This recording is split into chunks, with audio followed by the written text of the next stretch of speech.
Lauren Belfer is the New York Times bestselling author of And After Fire, winner of the National Jewish Book Award, A Fierce Radiance, a Washington Post Best Novel and NPR Best Mystery of the Year, and City of Light, a New York Times notable book, a Library Journal Best Book, a main selection of the Book of the Month Club, and an international bestseller. She attended Swarthmore College and has an MFA from Columbia University and lives in New York City. And she's going to be talking about her book, Ashton Hall, which we are so excited about. We're going to be doing a signing after, so if you wanted to purchase a copy and haven't already, we have copies available on the other side of the store that you can purchase, and there will be a Q&A as well at the end of the event. So if you have any questions, make sure you start thinking of them so we can get her to answer them, and I'm going to let her take it away. Well, thank you all so much for being here tonight. It's thrilling for me to be at R.J. Julia. This store is legendary among writers for the encouragement and support that it gives to writers. So it's a really exciting moment for me. I want to thank Julie, Victoria, Laura, Patrick back here, and Marilyn. Thank you so much for all your support for Ashton Hall. So Ashton Hall is a novel that weaves together many different themes, but it begins when an almost 40-year-old woman named Henna Larson goes to England with her young son to care for an aging relative. Then soon after they arrive, her little boy Nicky goes exploring in a deserted wing of the house and discovers a secret from the past. And Nicky and his mother unravel that secret through the rest of the novel while creating new lives for themselves in England. So Ashton Hall is set completely in the present day, but it's couched in a historical setting. And the themes that I explore in the book include motherhood, marriage, sexual identity, and neurodiversity. So I first had the idea for the book that became Ashton Hall back when I was in my early 20s, and I was invited to stay at this house. This is Blickling Hall in England, in Norfolk. It's a National Trust mansion. I was invited to stay, as I said, when I was in my early 20s, at a point when I was one of those Americans who just worships everything British. British. I hear the laughter, so I know there might be some of you in this audience. The movies, TV shows, traveling to England over and over. So as you can imagine, this invitation to stay at Blickling really meant a lot to me. I was absolutely thrilled. So Blickling was constructed in the early 1600s on the site of homes dating back to the 11th century. And remarkably, an acquaintance of mine was renting an apartment at Blickling. Come to find out that many National Trust homes rent out apartments. The purpose was a dual purpose: to raise money because the rents are high, and also to make sure that these stately homes remain homes, that there might be children, dogs on the grounds, so that they don't just become museums. So during my stay at Blickling, I toured the gorgeous gardens, which include a drained moat. I saw the croquet court, which I later incorporate into the novel because the young boy Nicky loves to play croquet. So that was my image of where they play croquet in the novel. I also explored the magnificent public rooms. And this is the extraordinary library that I describe, and this second slide gives you an idea of the ceiling, which is also described in the book, one of the treasures of the National Trust collection. And while I was there, I was also able to explore the private areas of the house, because amazingly, once I was in the apartment, and the public visiting hours were over, I could just open a door from this private apartment into the public areas of the house and wander around all by myself, which I did.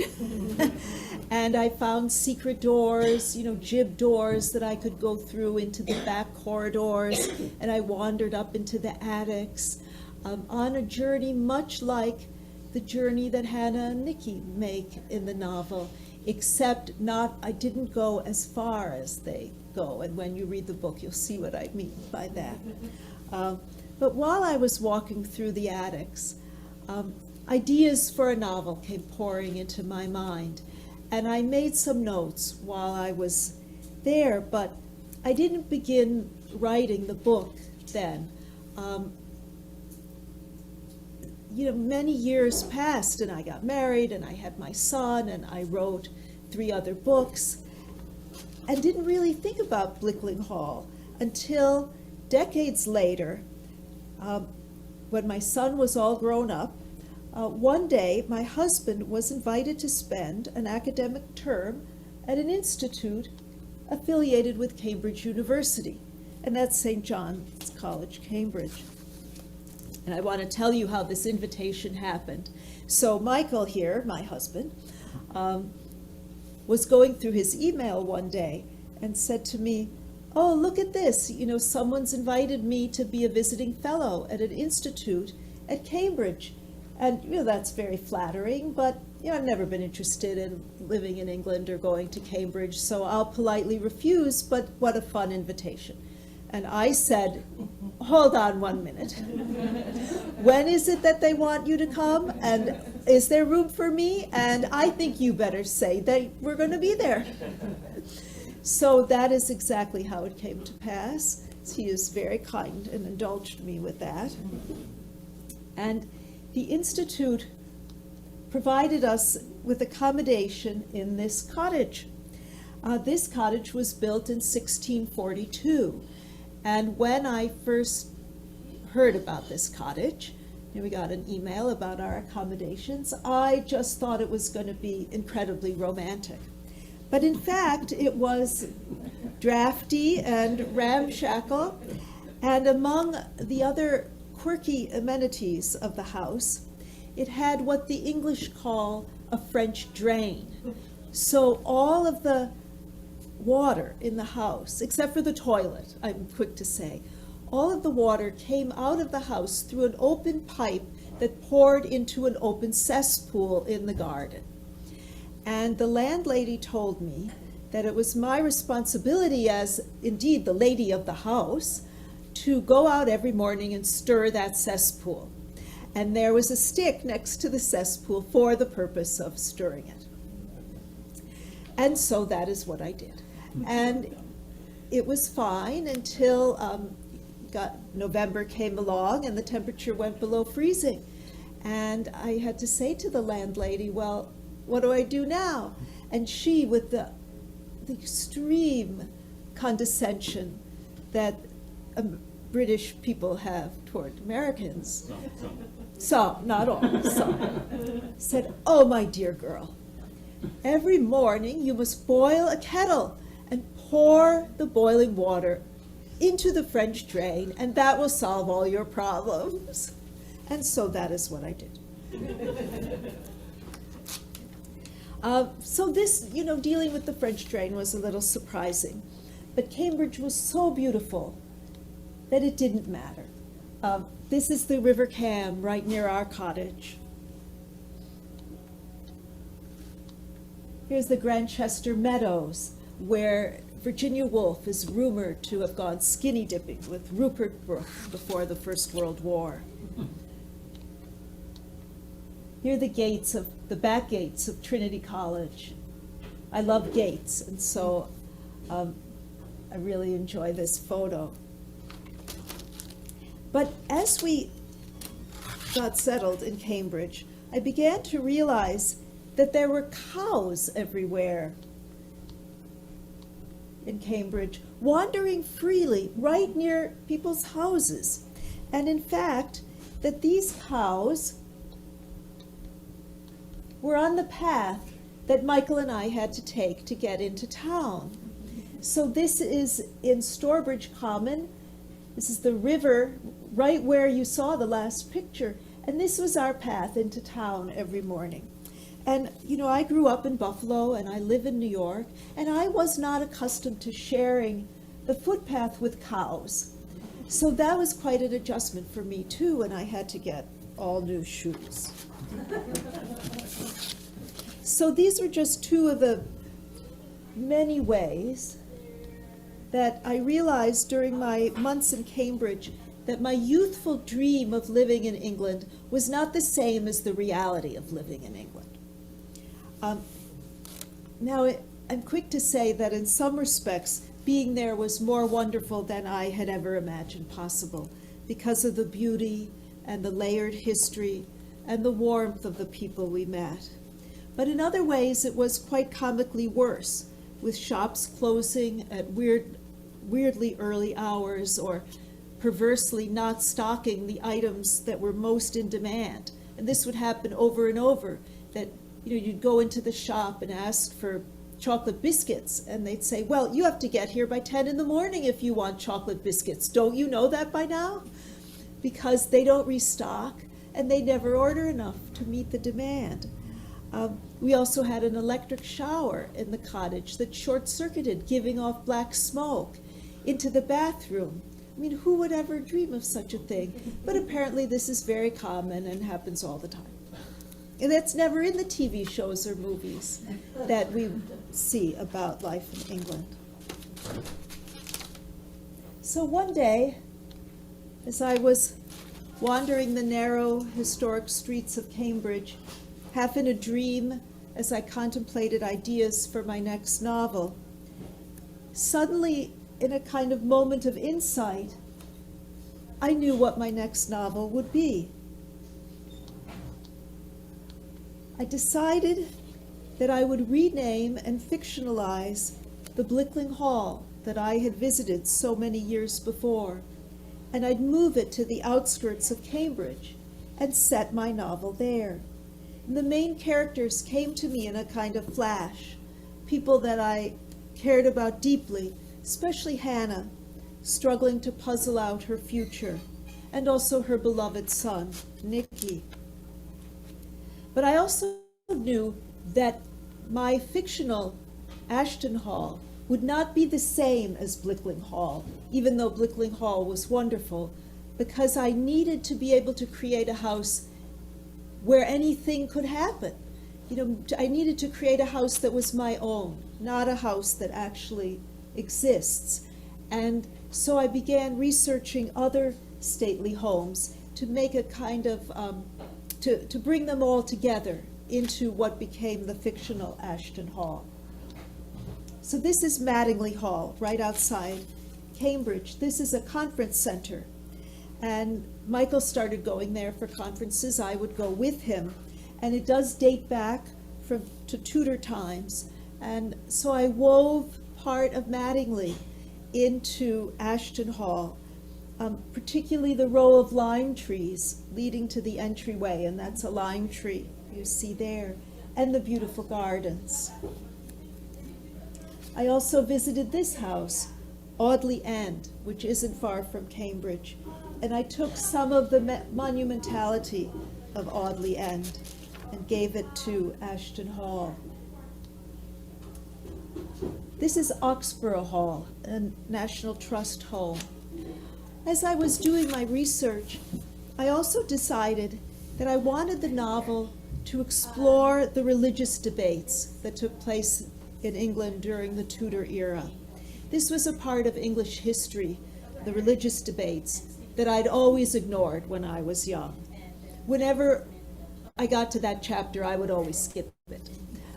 But as I got older, I imagine this is true for most of us, these religious issues start to mean more to you. And so I really did want to use the book as an opportunity to explore those issues. So I decided to set a scene at Oxborough Hall. This house has always been lived in by a Catholic family. The National Trust owns it now, but the Catholic families that dates back to the Middle Ages still has an apartment there. It has a so-called priest hole. And you can see this is the approach to the priest hole. And this is in the novel described, so you'll read about it there.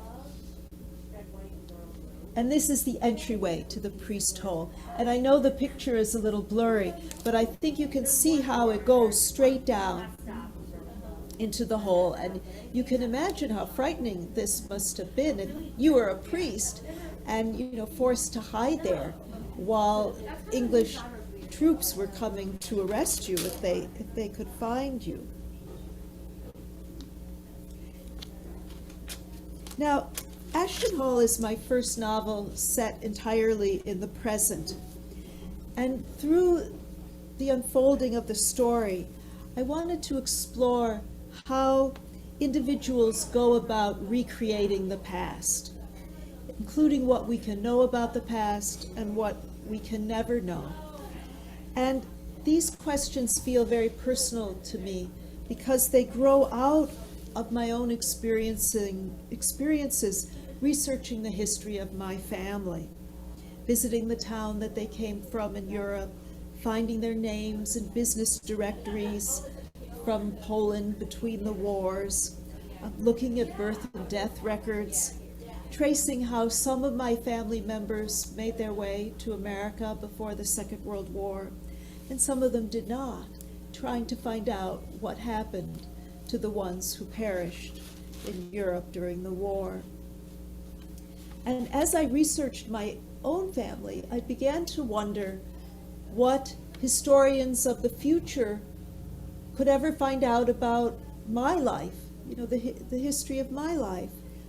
And so I thought about what is the evidence that any of us nowadays leave behind of our lives. And I thought, well, credit card bills, debit card bills, tax returns, right? What do we really leave behind, these electronic records? And I also realized that a lot of my life would be revealed by lists of books that I had checked out of the library, as I've been an avid reader since I was a little girl.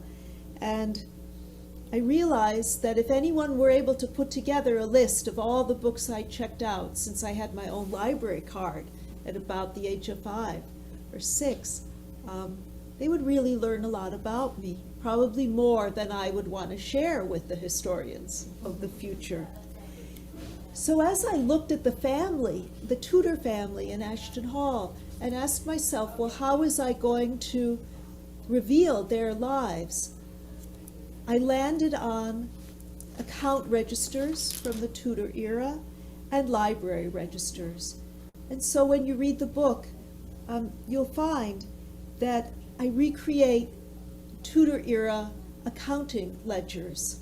And those are based on actual account ledgers of the Tudor era, of the kinds of things that wealthy families bought, from velvet nightcaps to apple roasters. And with each one of these things, I imagine myself into the past, wearing a velvet nightcap, because of course it was very cold, their houses weren't heated. And that's why they would have had the curtains around the beds to keep the warmth in, and they'd wear their velvet nightcaps. And with tiny details like this, I thought, step by step, I was able to recreate what the family's life must have been like. And I also created the library register for the library of Ashton Hall. And I wanted my fictional library to contain real books, so real books from the Tudor era. So that took a great deal of research, but it was so fascinating to me to make sure that every book that's mentioned as being in that library was a real book that you could most likely now even read online, because so many of these have been digitized. And I'll give you a few examples. So this is from a book called The Historia Animalium by Conrad Gesner. It's filled with wonderful illustrations of animals. This is the book about birds. And I gave the volume about birds to my fictional character, Isabella Cresham. And she read it when she was 4 years old, and she loved it. She especially loved the picture of this eagle. And then these are beautiful illustrations. I also did a lot of research into illuminated manuscripts. This is the Luttrell Psalter. And I just love this image of the woman feeding birds. And this one shows, well, the snail and then the men pulling the boat. It's a very common in these illuminated manuscripts, this sort of world upside down. You know, the men pull a boat, people can fly, that kind of thing. Now, I researched and wrote a good deal of the book during the worst days of COVID-19, and I started reading a lot about the plague years in Tudor England and about the very high percentages of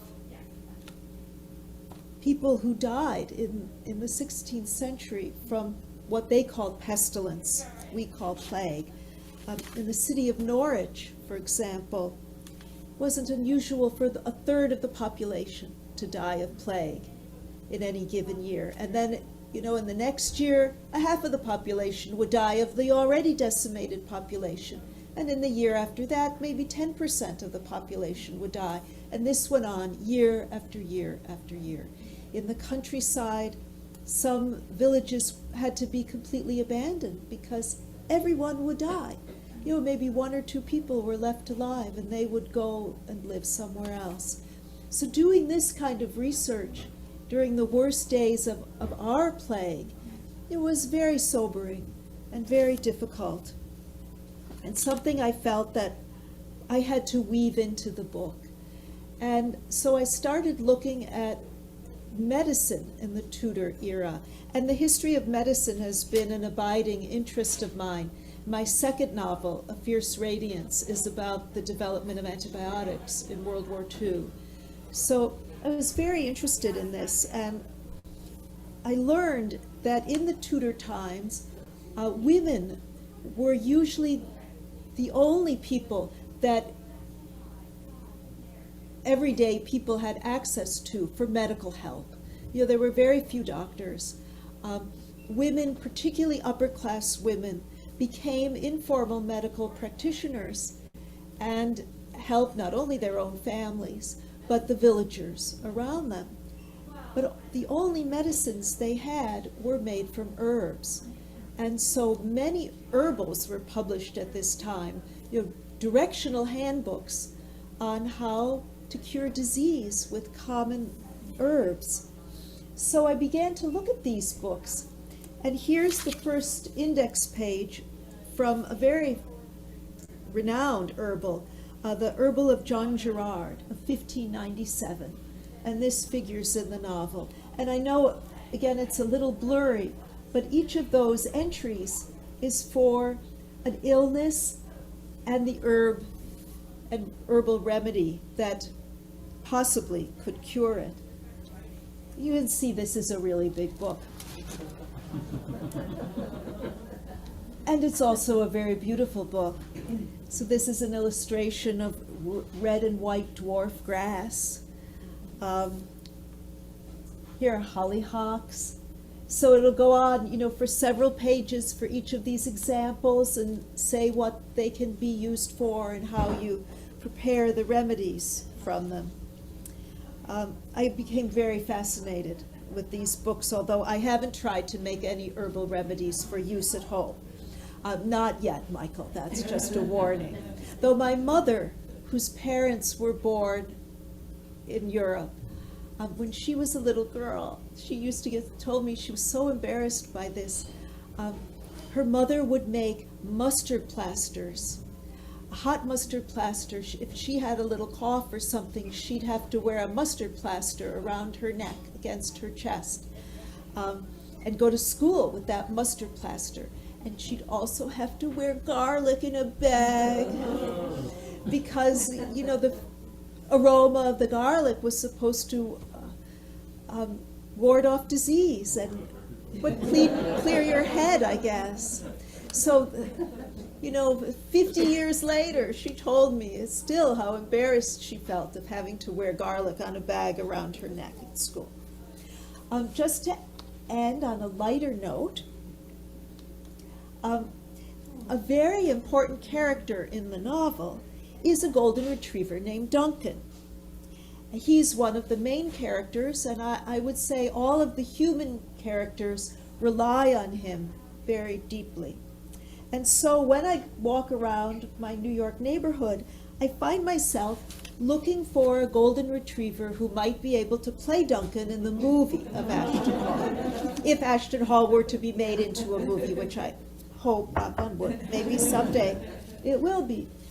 And this dog, I felt, could play Duncan. Duncan is a more pale color, but that's the sort of thing Duncan would do, put his paw on someone's foot.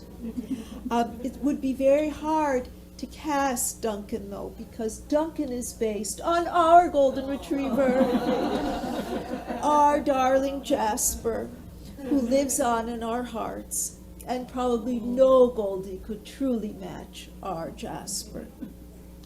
So thank you very much.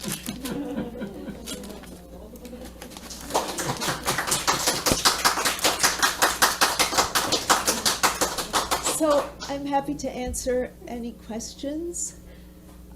Yes? So I just want to, finding all those old books, did you find them by looking online? Did you go to, how did you actually, Well, where did you see that one, the herbal. yeah, where did you see Well, so first, I started researching old books, and come to find out, there is something called a Cambridge History of the Book, and many big volumes about just this topic, old books.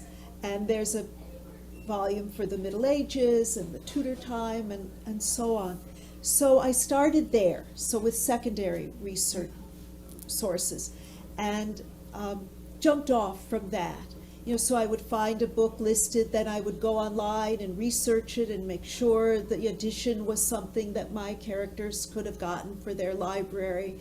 The website of the British Library has digitized a lot of these old books, so you can go there and actually read them. The Luttrell Psalter, for example, is digitized there.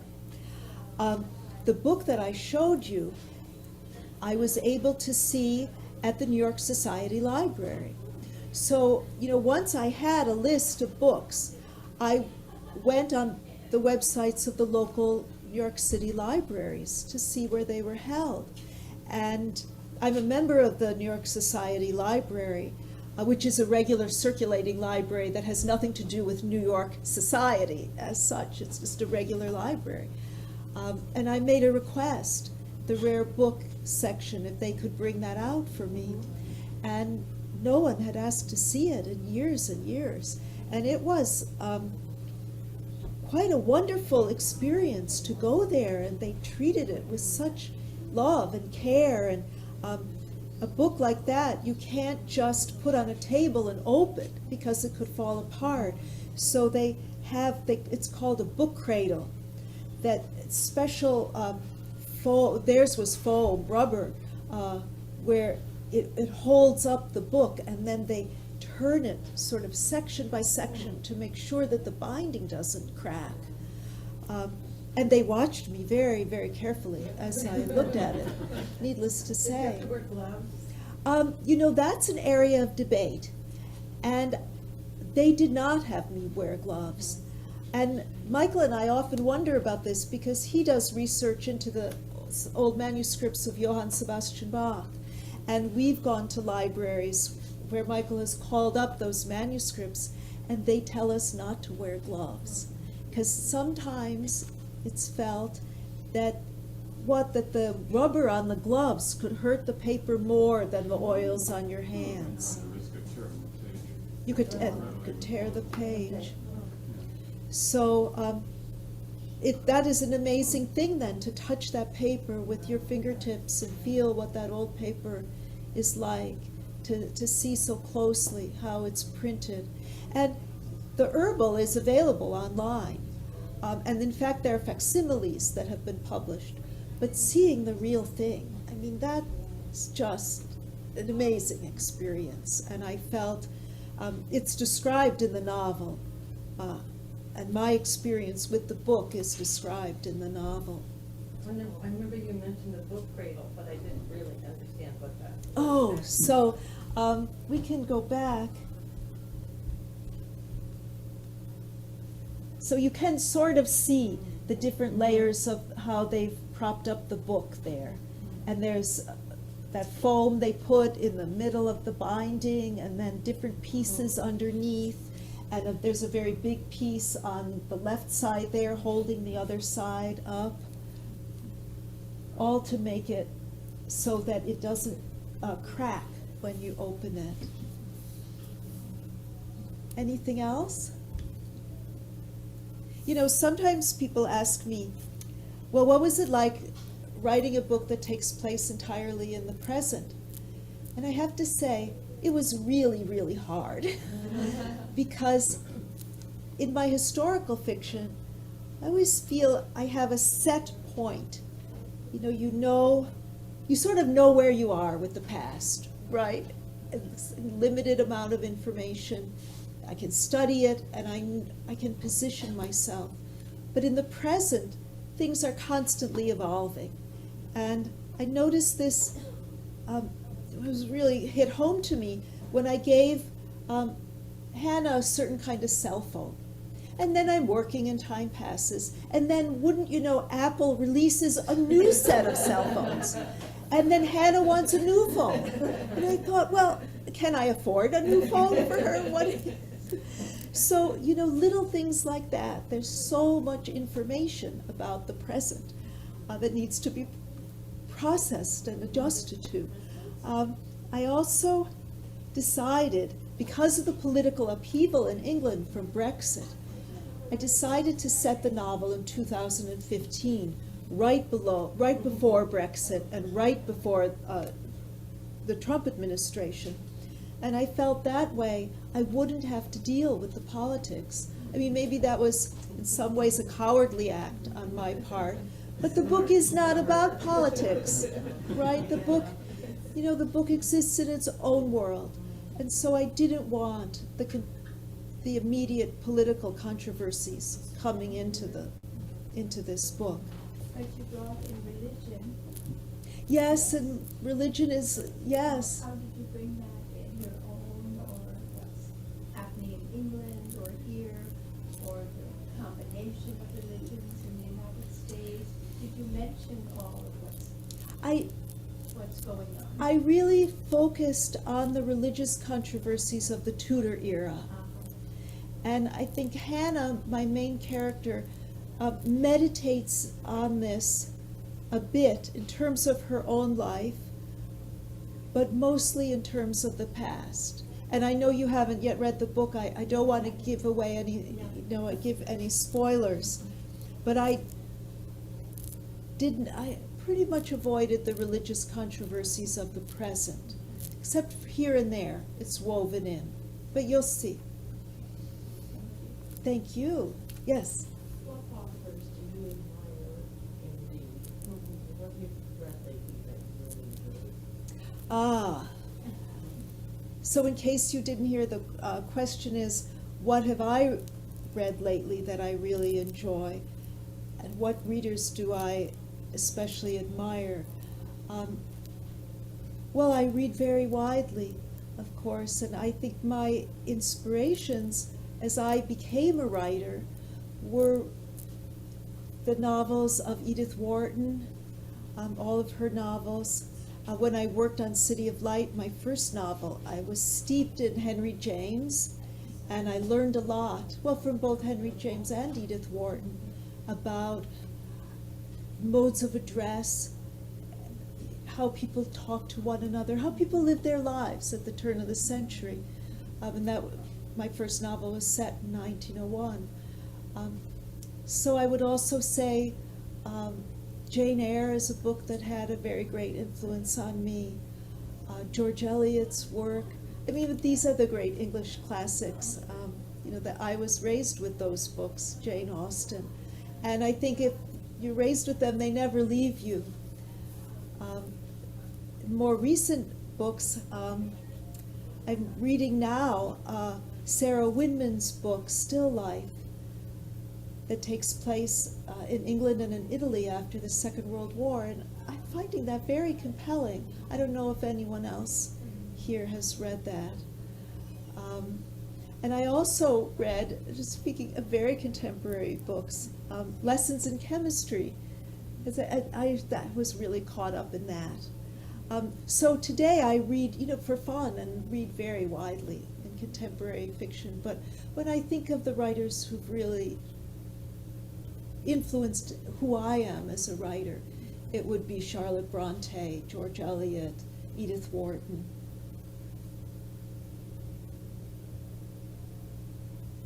Any? Well, I was just thinking, talking about the books, the amount of research that has to go into making a book like this.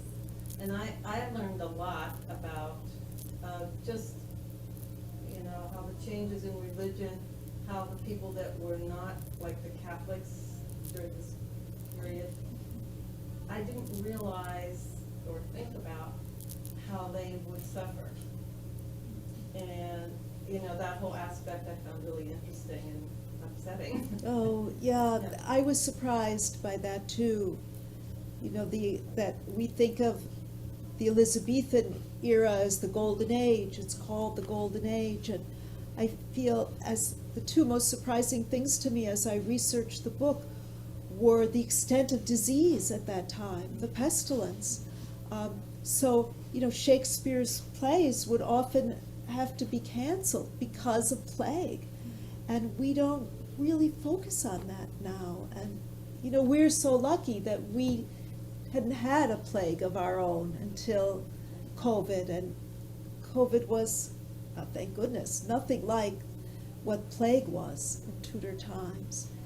And when I would read these statistics, a third of the population killed in 1 year, I always try to remind myself that that statistic represents mothers and fathers and children and siblings and aunts and uncles.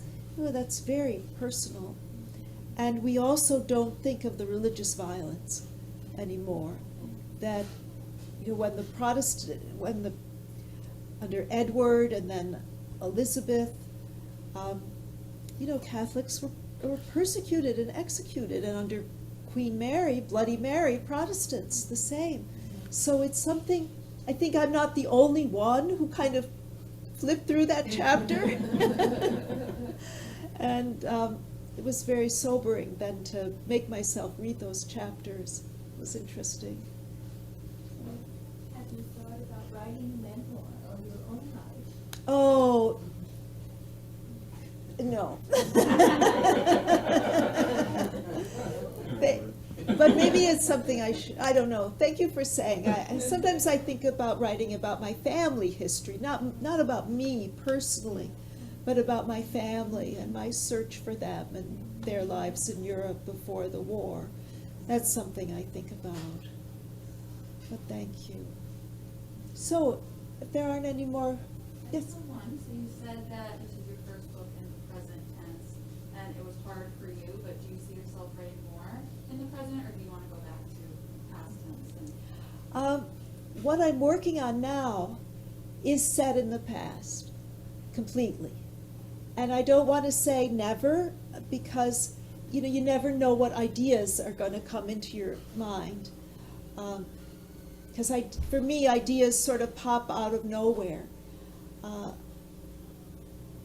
But I don't foresee writing entirely in the present. It's very difficult, and I don't know how writers do it. It's so hard. How do you write? I mean, how many hours a day do you spend writing? Do you get up at 4 in the morning and start writing? Well, I usually get up at 5:30 in the morning and start writing then. The number of hours might fluctuate from day to day. On a good day, I try to write through lunch. But, there's real life too, and things that have to be done. There's a lot of research to be done. I usually do that in the afternoons. But I try to write every morning, starting really early, before there's a lot of noise around me in the world, before emails start coming in. In New When- York City. And in New York, we live in. Oh, A lot going on. yeah, I don't hear the sirens anymore. In fact, when we started doing things on Zoom during the pandemic, the first thing we noticed were, where are those sirens coming from? Was it always like this? I guess it was. We just stopped hearing it. Yeah, and I also work every single day, because I find it's important, even if we're traveling or away for the weekend. I might take editing with me on what I've done before, because there's something about keeping the characters in my mind every single day that makes a difference in the long run. That your subconscious always has to be active. Do you have a storyboard? with I don't. characters? I mean, every writer is different, and I know a lot of writers who do keep a storyboard, but I don't. I mean, I make an outline, and I have a lot of notes, but once I make the outline, I usually put it away. Because you want to give the characters time to become themselves. And they might take the plot in a different direction. But I always have the ending, so I know what I'm working toward. But the characters might surprise me in how they make their journey there. It takes a lot of discipline. I have thought occasionally of writing this one book that I have in my head, but then I think, well, first I probably better improve my typing, then I better learn how to use one of those things you stick in the computer, what do you call it? On drugs? Yeah. It's Yeah. backups. Or I keep changing the name of the main character, and I just, it's just not meant to be. Well, So- I don't know. I don't think if you have an idea, you should try to pursue it. You shouldn't just, you could write it in longhand if the typing is too much. It would interfere with my time on Facebook. Well- Probably. Isn't that terrible? I know it. Lots of things that steal our time. Yeah, it's true. Nowadays, there are a Yeah, lot I'm of. being facetious. but- No, but it's true. There are a lot of distractions. And I guess I've just been doing this for so long. It's just the rhythm of it. It has to be a routine. And making the routine, I think, is the hardest thing. And then once you have the routine, it flows.